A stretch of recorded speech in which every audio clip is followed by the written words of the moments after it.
Hello and welcome. Today we're doing something a little different. We're not just going to talk about an idea, we're actually going to walk through a really powerful personal activity. It's called the Modernity Inheritance Audit. So, think about it for a second. Modern life. It's pretty amazing, right? But does it ever just feel like a lot? Like we have all these incredible tools and opportunities, but at the same time we're just overwhelmed. It's this constant push and pull. This paradox where our world feels like both a massive blessing and sometimes a really heavy burden. And this slide just nails that feeling, doesn't it? For every incredible promise, there seems to be a price to pay. We get this unprecedented connection to each other, but the flip side is constant distraction. We have literal medical miracles, but those can bring on whole new kinds of anxieties. And yeah, we can access almost any piece of information imaginable, but wow, does that feel like drowning in noise sometimes? So, the big question is, how do you even begin to make sense of all this? How do you take stock of it all without getting completely swamped? Well, that's where this simple but honestly profound tool comes in. It's an audit for our age. This whole idea comes from a writer named Hine, who has this amazing phrase, "Give modernity a good ending." Now that doesn't mean everything's about to end. It means we should be active participants, consciously deciding what parts of this modern world we want to carry forward. And this audit, it's a way to do exactly that. So what is it?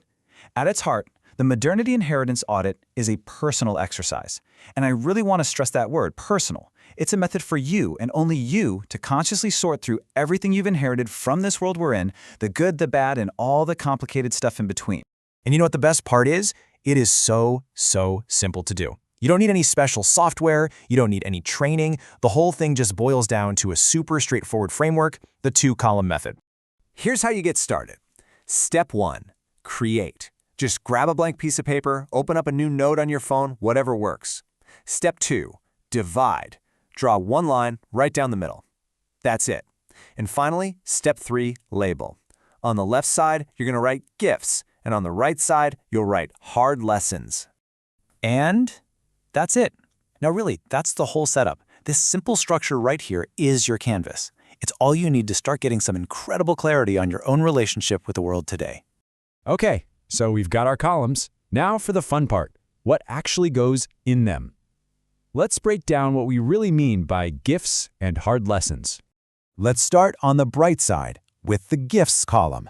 The key here is to think about the things that fill you with a sense of genuine, honest-to-goodness gratitude. This isn't about what you feel like you should appreciate. It's for the things that you personally are deeply thankful for. For instance, the source material gives some great thought starters. Things like penicillin. I mean, wow, what a life-changing miracle. Or global connectivity, being able to see the face of a loved one who's thousands of miles away. It could even be a big idea like the scientific method, which gave us a whole new way of understanding our universe. These are huge. All right, now for the other side of the page, hard lessons. Notice the word in here. It's not bad stuff or things I hate. A hard lesson is more nuanced. It's about the difficult, the complex, the costly consequences of everything we've built. Think about things like pollution, or the loss of privacy, or even the mental health struggles that seem so tied to our online lives. These are the tangled messes that came along for the ride. And this is just so crucial. There are two sides to this balance sheet, two columns, and they are equally important. You can't really understand your inheritance by only looking at the amazing gifts, and you'll just get depressed if you only focus on the hard lessons. You need both to see the whole picture. And maybe this is the most important idea of the entire exercise. This is not about judging our world or our ancestors and labeling things good or bad. It's about acknowledgement. It's about looking at it all, clear-eyed, and just saying, okay, this is the world I've been handed. These are its gifts, and these are its hard lessons.